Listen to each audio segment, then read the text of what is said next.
जुले सलाम। जैसा कि आप सभी को मालूम है कि लद्दाख के संरक्षण यानी कि सेफ गार्ड्स के बारे में काफ़ी वक्त से एक मुहिम, एक अभियान चलता आया है।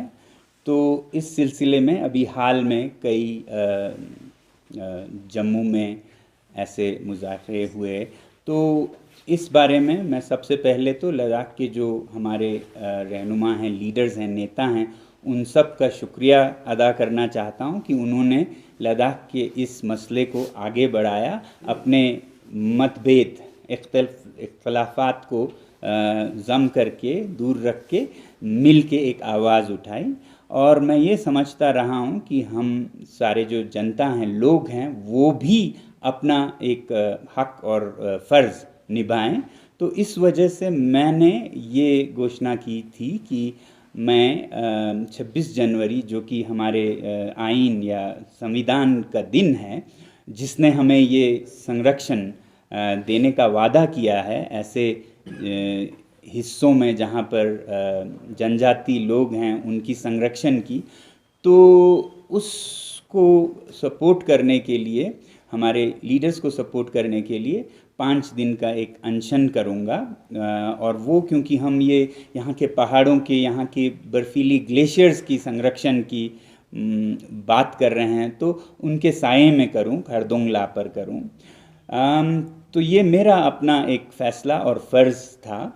मगर इसके बाद बहुत से लोगों का, ख़ासकर युवा लोगों का ये कमेंट्स, मैसेज आए हैं कि वो भी ज्वाइन करना चाहते हैं, बल्कि भारत से भी, लद्दाख से बाहर से भी और लद्दाख से भी। तो मैं आज सिर्फ आप लोगों से ये कहना चाहता था कि आपको ये इजहार करने के लिए या एक योगदान के लिए ज़रूरी नहीं है कि खारदोंगला की ऊंचाइयों पर मेरे साथ ही जुड़ें। मैं नहीं चाहता हूं कि ऐसा एक हजूम खारदोंगला पर हो, बल्कि हाँ, आप इजहार करें, ये बिल्कुल बुनियादी आपका हक और तरीका है जमहूरियत का, गणतंत्र का, कि आप अपनी आवाज़ सुनाएं कि यहाँ लद्दाख में एक मसला है, इसकी संरक्षण की ज़रूरत है। ये बोलना हमारा फ़र्ज़ है एक जमहूरियत में। तो वो आप अपने घरों से करें। अगर आप मुझसे जुड़ना चाहते हैं तो आप ज़रूर ऐसा एक व्रत या फास्ट या अनशन करें, एक दिन का करें, अपने घरों में करें, या जो कम्युनिटी स्पेसेस हैं, मस्जिद हैं, गुनपा हैं, मंदिर हैं, चर्च हैं, गुरुद्वारे हैं, वहाँ पर जमा होके आप सिर्फ शांति से इजहार करें कि हम इस संरक्षण की बात जो हमारे नेता दिल्ली में करने जा रहे हैं उसके साथ हैं हम। क्योंकि ये ज़रूरी है कि सरकार को पता लगे कि ये बात सिर्फ चंद नेताओं की नहीं, सभी लोगों का, बच्चों का, बड़ों का, मर्द औरत, बुद्धिस्ट मुस्लिम, सब की ये एक आवाज़ है। तो इसके लिए आप अपने अपने जगहों से करें, ना कि मेरे साथ ही जुड़ने के लिए आएँ। बहुत से लोगों ने भारत के अलग अलग हिस्सों से ये कहा है, तो मैं उनसे भी यही कहना चाहता हूँ कि आप अपने शहरों में, अगर आपके वहाँ पहाड़ हैं, नाजुक जलवायु है, तो उसके सपोर्ट में अपने वहाँ करें ऐसा अनशन एक दिन का। तो वो बहुत कारगर साबित होगी।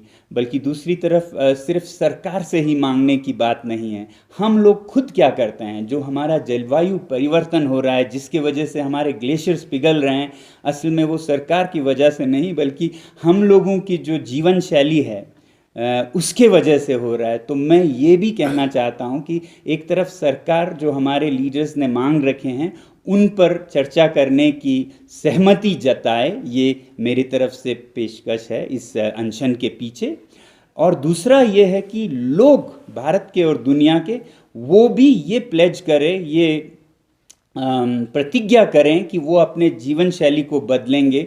जिस तरह से वो जहाँ पैदल जा सकते हैं वहाँ भी गाड़ी लेके जाते हैं, या जहाँ रेल से जा सकते हैं वहाँ हवाई जहाज़ से जाते हैं, पब्लिक ट्रांसपोर्ट तो यूज़ नहीं करते हैं। खाना, इसी तरह बच्चों से कहूँगा कि वो भी प्रतिज्ञाएं करें इस गणतंत्र दिवस पर, कि वो जैसे खाना हम खाते हैं तो आधा फेंक देते हैं, आधा खाते हैं। अब एग्रीकल्चर सबसे पोल्यूटिंग शोबों में से है, और इतना पोल्यूशन करने के बाद जो खाना प्लेट में आता है हम आधा उसे फेंक दें, तो मतलब किस लिए हम ये कर रहे हैं? उससे तो बेहतर था आधा ही एग्रीकल्चर करते, तो आधा ही एमिशन होता, आधे ही हमारे ग्लेशियर्स पिघलते। या फिर वो बिजली बचत करें, इसी तरह पेड़ लगाएं। तो मैं चाहूँगा कि बच्चे बूढ़े सब लोग प्रतिज्ञाएं करें हमारी जलवायु को संरक्षण करने का। ये संरक्षण सिर्फ सरकार से नहीं, सबसे आनी चाहिए। इस बात को आगे रखने के लिए भी मैं ये अनशन कर रहा हूँ, ताकि सबका ध्यान हमारे जलवायु, हमारे पर्वतों, हमारे ग्लेशियर्स पर जाए। और लद्दाख जैसे इलाके जो सबसे पहले शिकार होंगे, यहाँ कुछ गांव अभी से रेफ्यूजी, शरणार्थी बन चुके हैं, क्लाइमेट रेफ्यूजीज, तो उन सब को हम बचाने में अपना अपना फ़र्ज़ पूरा करें। सर, ये खरदोंगला जहाँ पर -20-25 होंगे, तो -20 तो मेरे छत पे था। जी जी, -30-40। ये एक लाइफ रिस्किंग स्टेप नहीं होगा आपकी तरफ से, क्योंकि इतना जगह पे ऐसे अनशन करना क्या अच्छा? जी नहीं, लाइफ रिस्किंग खारदुंगला पे होना तो नहीं होगा, अनशन हो भी सकता है, मगर खारदुंगला अगर नहीं, अनशन जो आप करने जा रहे हैं ना, जी जी, नहीं बात कर रहा हूँ, रात में, वो भी खासकर। तो ऐसा हमारे जो पर्वतरोही हैं, माउंटेनियर्स हैं, वो ऐसे हालात में आम जाते हैं, तो कोई इतना मुश्किल भी नहीं है। और मैं दुनिया को ये बताने के लिए कि हम अपना एनर्जी सिर्फ कोयले और डीजल से नहीं बल्कि सूरज से ले सकते हैं। मैं एक सोलर बेड बना रहा हूँ जो दिन में गर्म हो और रात को थोड़ा फ़र्क करे। उसी तरह वहाँ पानी भी पीऊँगा तो मैं सोलर हीटेड पानी पीऊँगा। तो इस तरह से मैं सोलर एनर्जी का डेमोन्स्ट्रेट करते हुए ठंड का ख्याल रख रहा हूँ, इसका कोई समस्या नहीं होने वाला है। बाकी मैं ये कहूँगा कि अनशन करना तो एक बुनियादी हक है, जैसा गांधी जी करते थे, तो वैसा ही है, बस ऊंचाई थोड़ा फ़र्क है। सर, ये ओपन एरिया में होगा कि टेंट ऐसे? नहीं, टेंट नहीं, ओपन में होगा, बिल्कुल ओपन। सर, जिस तरह से आप इन्वायरमेंट की बात कर रहे थे कि लद्दाख कहाँ से कहाँ अभी चेंजेस बहुत सारे आए हैं, और साथ में ग्लेशियर मेल्ट हो रहे हैं, ये भी सबको ही पता है। तो लगभग अगर पूरा हम इसको कंक्लूड करें तो आप 6 शेड्यूल के फेवर कर रहे हैं कि लद्दाख को 6 शेड्यूल मिलना चाहिए, क्या ये आप इस पे क्या कहेंगे आप? जी जी, 6 शेड्यूल बिल्कुल इसी के फेवर में मैं ये अनशन करूँगा, जिससे कि सबसे पहले तो लद्दाख की जलवायु को संरक्षण मिले।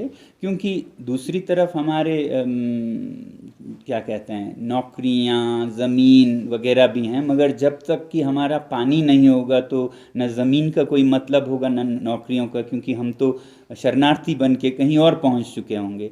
तो मैं ये देखता हूं कि सबसे पहला हमारा संरक्षण पर्यावरण को होनी चाहिए। कुछ लोग इस चीज़ की काफ़ी निंदा कर रहे थे सर, तो आपको क्या लगता है कि बहुत लोग इस पे सपोर्ट भी कर रहे हैं, तो आपको क्या लगता है इस अनशन से क्या रिजल्ट आना चाहिए? ये एक ध्यान आकर्षित करने का शांतिपूर्ण तरीका है। देखिए, ध्यान आकर्षित करने के लिए लोग तो कुछ भी करते हैं, कहीं हवाई जहाज़ को हाईजैक कर देते हैं, कहीं अगवा करके हॉस्टेज रखते हैं। मैं ऐसा कुछ नहीं करने जा रहा हूँ। मैं खुद पे थोड़ा सा दर्द उठाकर, किसी और पर दर्द ना थोप कर, खुद पे थोड़ा दर्द उठाकर लोगों का ध्यान आकर्षित करना चाहता हूँ, खासकर सरकार का, और सिर्फ सरकार नहीं, लोगों का भी, कि कुछ बदला जाए। ये जो पुराना हमारा तरीका था, प्रोडक्शन, कंजम्पशन, ये पुरानी बात हो चुकी है। अब तो संरक्षण की बात, now it is healing time, not more extraction, production, consumption, ये पुराने हो चुके हैं। अब दुनिया को संवारने की वक्त आ गई। सर, जैसे आप जो मैसेज डाला था उसमें अंत में ये भी कहा कि अगर ऐसे कुछ संकेत दे कि अगर ठीक मिला तो फिर हम मिलेंगे, तो इससे एडमिनिस्ट्रेशन में भी काफ़ी हलचल हुई। तो एडमिनिस्ट्रेशन की तरफ से कोई आपको अप्रोच आया कि ऐसे जगह पर अनशन मत करो या आप और कोई जगह चुनो? मैं ज़रूर उनसे मिलने जा रहा हूँ। मुझे उम्मीद है कि ऐसा कोई ख़तरा तो नहीं, मतलब ख़तरा तो हर चीज़ में है, मगर ऐसा कुछ नहीं है कि ये सुइसाइडल हो। सिर्फ ये है जो कि हमारी एडमिनिस्ट्रेशन, हमारे जनता सबके हित में है कि हमारे सरकार, हमारे दुनिया का इस मुद्दे पर ध्यान हो, तो वो शायद अपने इंडस्ट्रीज़ को कम करें, लोग कंजम्पशन कम करें, तो एमिशंस कम होंगे और शायद बच जाए हमारे पहाड़। आप लोगों ने देखा कि नहीं, जो न्यूयॉर्क टाइम्स में अभी हाल ही में रिसर्च आया है उसके मुताबिक 2/3 ग्लेशियर सब जाने वाले हैं इस सेंचुरी के अंत तक। तो 2/3 70% ग्लेशियर्स गए तो हमारा तो वजूद नहीं रहेगा। एक आदमी अगर चला भी जाए तो कोई, वैसे तो नहीं जाएगा, चला भी जाए तो कोई बड़ी बात नहीं है, इससे कि सारे लोग, और लोग ही नहीं, लोग ने तो खुद ये अपने आप पर लाया है, सारे जीव जंतु, बाकी जो बर्ड्स, बीज, वुल्व्स, उनकी भी हम जान खतरे में डाल रहे हैं। तो वो क्या क्रिमिनल नहीं है? सर आज सुबह हम देख पा रहे हैं कि आपने टेस्टिंग के तौर पर यहाँ हायल में मेरे ख्याल से छत पे गुजरे, तो कैसा रहा? अब बिल्कुल कोई मुश्किलात नहीं हुई, बल्कि मैंने उतना नहीं ओढ़ा जितना खारदुंगला पे, तो कम मैं किया, और ऐसा कोई मुश्किलात नहीं, बिल्कुल ही मुश्किलात नहीं लगा। मैं तो बहुत आराम से तारों को देखने लगा। हाँ, खारदुंगला पे थोड़ी मुश्किलात बढ़ेगी, और वही तो बात है कि मुश्किलात खुद पे डाल के औरों का भी थोड़ा जगाएं सोए हुओं को। तो बल्कि मैं ये कहूँगा कि मैं खारदुंगला पे रात को सोऊंगा तो शायद आप लोग ले में ही अपने घर के बाहर या ले बाज़ार में सोइए, तारों को देखिए और दुनिया का ध्यान आकर्षित कीजिए कि यहाँ लद्दाख में लोग इस तरह से बाहर रात को सो रहे हैं ताकि लोग अपने एमिशंस और पोल्यूशन कम करें दुनिया भर में। ये अच्छा तरीका है, एक इनोवेटिव तरीके से दुनिया का ध्यान इस पे जाए कि हमारे अय्याशियों के वजह से एक लद्दाख जैसे इलाके में लोगों को विस्थापित होना पड़ रहा है, वरना लोग अपने बिजनेस एज यूजुअल जाएंगे। हम तो यहाँ ये कह देंगे आपको खतरा है आप मत जाइए, रोक देंगे, तो उससे क्या होगा? सब कुछ ख़त्म हो जाएगा। इससे बेहतर है हम थोड़ा तकलीफ़ उठाएं, और तकलीफ़ भी इतनी बड़ी नहीं है जैसा कि मैंने आज सुबह पाया। अगर सर एडमिनिस्ट्रेशन आपको जाने नहीं देंगे तो फिर आपका नेक्स्ट स्टेप क्या होगा? मुझे नहीं लगता है कि वो जाने नहीं देंगे। हो सकता है वो ये कहें कि हाईवे पर, रोड पर आप बाधा नहीं खड़ा कर सकते हैं, जो कि मैं समझ पाऊंगा। हाईवे से अलग जहां सेफ हो, जहां किसी को आप कोई डिस्टर्ब नहीं कर रहे हैं, वहां मेरी उम्मीद है कि ऐसा कुछ नहीं हो, बल्कि एक हक भी है, राइट टू पीसफुल असेंबली, तो मैं उसी का इस्तेमाल करने जा रहा हूँ, आर्टिकल 19 का। सर जैसे कि हमारा जो यूटी लद्दाख अभी कार्बन न्यूट्रल के और स्टेप्स ले रहे हैं बहुत सारे, जैसे कि सोलर बसेस होंगे और दूसरे और उसमें, तो क्या ये इतना पावरफुल होगा सर? मतलब जो आप मैसेज देना चाह रहे हैं सर? जी जी, हम तो लद्दाख में कुछ भी कर लेंगे। अच्छी बात है अगर यूटी लद्दाख कार्बन न्यूट्रल की तरफ कदम बढ़ा रहे हैं, बहुत अच्छी बात है, और भी बढ़ाने चाहिए। मगर ये मैसेज, ये संदेश हमारे लद्दाख के मुट्ठी भर लोगों के लिए नहीं है, ये पूरे दुनिया के लिए है, जहाँ से ये कार्बन एमिशंस आ रहे हैं जिस पर हमारा कोई काबू नहीं है। अब एक तरह से विक्टिम्स ये कह रहे हैं कि हम दुनिया को बदलने चले हैं, हम दुनिया तक, उनके बहरे कानों तक आवाज़ देंगे, उनके सोए रूह को जगाएंगे कि आप ऐसे जिएं कि आपको आराम हो मगर औरों की बर्बादी नहीं हो, आपकी अय्याशी।